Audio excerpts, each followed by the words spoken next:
What is up, ladies and gentlemen? It's referee Steven Dumeng here to give you some UFC 317 predictions. The Mixer, our good friends, 1495 Sports.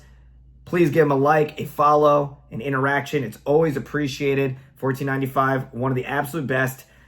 Let's get right to our UFC 317 predictions. Opening up the main card, we have Peyton Talbot, 9-1 against Felipe Lima, 14-1 on paper. A very evenly matched contest.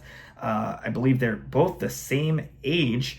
1 year difference, 26-27. Lima is 27 years old, currently riding a 10-year unbeaten streak. He hasn't lost not since 2015. Very impressive, 2-0 in the UFC. Peyton looking to get back on track in what I feel was an upset loss and ended his own streak. No longer undefeated either. To Barcelos back in January, sustaining a decision loss. He is 3-1 in the UFC, looking to get back on track. Will it happen? I believe it will. I mean, he's always looking for the finish. 7 wins by knockout or TKO, 1 by submission. As I check my stats here on SureDog, not even going to lie, my favorite website to visit for MMA. But in any case, 9-1. Peyton Talbot looking to get back on track. Will he get the finish? That I don't know. Lima seems like a very durable fighter. We have not seen him stopped in the UFC. We have not seen him stopped in 10 years, and that was a submission. I think this one's going to go to the cards. Both guys are very durable. Neither has been knocked out. I don't see that happening here. I think we're going to have a very entertaining fight, very competitive fight. Lima could potentially get it done, but I'm going to go with Talbot to get back on track by unanimous decision. I just don't see him getting the finish here. And Lima also splitting his wins by finish and decision, 7-7, funny enough. But that said, I don't think he's going to get it done, but I don't see him getting finished either. Moving on to the lightweights, we have perennial contender Beneil Dariush, 22-6-1 against Hanato Moicano Carneiro, 26-1. Again, another kudos to the matchmaking. Another very evenly matched contest on paper. We have two gentlemen that are 36 years old, very similar records and experience. Although I do feel Beneil has a bit of the edge here, being in the higher profile fights, in my opinion. And I think that's going to play a factor. Dariush and Carneiro, I think for both of these fighters, this is kind of do or die. I mean, 36 years old for both fighters, being that old, major props. You know what I mean? Age plays a factor into these contests, in my opinion. And that said, in the lighter weight classes, I think age is a bigger factor than the heavier weight classes. These guys have, been on faced a who's who, on all kinds of UFC cards. And that said, we will have Dariush and Carneiro, 2 seasoned veterans. Carneiro coming off the loss to Islam in January. Dariush, unfortunately, coming off 2 losses and really need to get back on track. Prior to the 2 losses, he was on an unbelievable tear. He is going to be looking to get the win here. Who am I going to go with? This is, again, a fight that I feel will benefit Dariush. I think he has the edge being in the higher profile fights. But then again, that could be an advantage for Money Moicano, because, again, the pressure could be off of his, there could be less pressure on him, off his shoulders. So that said, 26-1, he has 10 wins by submission. He's gonna, I think, would go for the submission. Will it happen? Dariush has been submitted only once in his career. I don't see Money getting that submission there, but I do feel Dariush is gonna fight very wisely. He's gonna be very technical, and I think he'll be able to secure a unanimous decision win to get back on track and potentially get that last run at lightweight contention. And that's what I'm going to go with. Moving on, we have Brandon Royval. We have the Raw Dog, 17-7 against Joshua Van, 14-2. Royval is currently riding a 2-fight win streak and has only lost to Pantoja within the last 3 years. So he is 1, 2, 3, 4, 5, 5-1 in the last 6. Again, losing only, and also prior to that, also to Pantoja in 2021. So his last 2 losses were to Pantoja.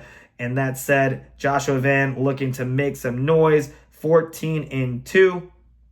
And he will be coming into the fight riding a 4-fight win streak. And he is, he mixes it up. He has 9 finishes on his resume and he's only had 1 loss. He had that 1 loss in the UFC. It was a knockout loss to Charles Johnson. Other than that, his UFC record is pristine. He is 1, 2, 3, 4, 5, 6, 7-1 in the UFC. Very impressive to do because, as we all know, the UFC is where the top fighters fight, in my opinion. And that said, 17-7. What's going to happen here? Royval is, he's a gamer, man. I think he's a very tough fighter. He has more than half of his wins by submission. That's an impressive stat. More than half by submission. So you already know what I think he's going to go for. I think he's going to be looking for that submission. And will he get it? Let's take a look at Van's losses. 2 losses. Again, 1 by knockout. He does have 1 submission loss, but that was very many moons ago. Maybe not so many moons ago. It was only 4 years ago. He's had a lot of fights in the last few years. That's super impressive. Joshua Van, will he get it done? I don't think so. Royval has the experience, the edge there, and I think he is going to be able to secure a submission. I'm going to go at Royval by submission in the 2nd round. Moving on to our co-main event, 125-pound action. A little bit closer to my weight division. We have 29-5, the champion, Alexander Pantoja, who has been on fire. He has not lost in 5 years, riding a 1, 2, 3, 4, 5, 6, 7-fight win streak against Kai Kara France, 25-11. Don't blink. He always delivers. Both of these guys, I feel, are extremely entertaining. 12 wins by knockout or TKO. I think it's no surprise what France will be looking to do, and that will be knocking off Pantoja's head, knocking it right off his shoulders. Will it happen? I don't know, man. I don't think so. Pantoja is a very, very smart fighter, and I don't think France is going to be given the opportunity to really stand and bang and be able to, I feel like, would be his best chance in this fight to win by knockout. I don't see it happening. Kai, again, very durable, very tough fighter. Riding, unfortunately, coming into this fight, is 2-2 or 3-2 in his last 5. But has only really, still only sustaining 6 finish losses in almost 40 fights. That's still very impressive statistically. That said, in my opinion at least. But, in MMA, anything can happen. That's what makes it. You can lose in so many different kinds of ways. So I stand by that. But that said, what will happen? I think Pantoja is going to get the submission. I think he's going to be able to submit Kara France. Kara France has been submitted 3 times in his career. And will it happen? It's happened in the UFC against Royval, no less, earlier in their careers, their UFC careers at least. I'm going to go with Pantoja by submission in the 2nd round. I think that 1st round is going to be France coming in, guns blazing, looking to get the knockout. I don't see it happening, and Pantoja will get the submission. Moving on to our main event, we have Ilia Topuria, El Matador, Ilia, I'm so sorry. Sometimes talking a lot. Probably should drink some water sometimes.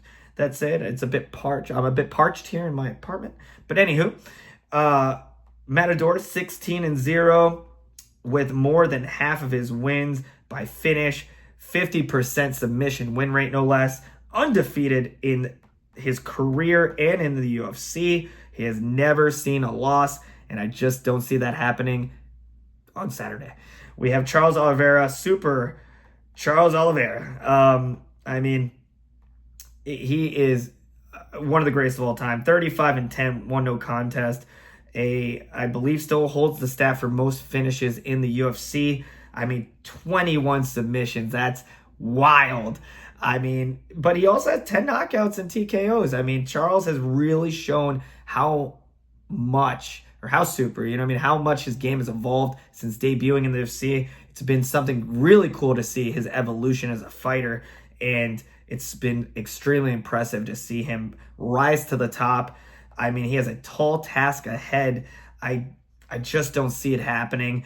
He could get the submission. I think if he does get a win, it would be by submission. He's coming off the win over Michael Chandler in November of last year. Ilia, I mean, has been on fire, scoring knockouts left and right over, I mean, top-tier competition. Max Holloway, Alexander Volkanovski.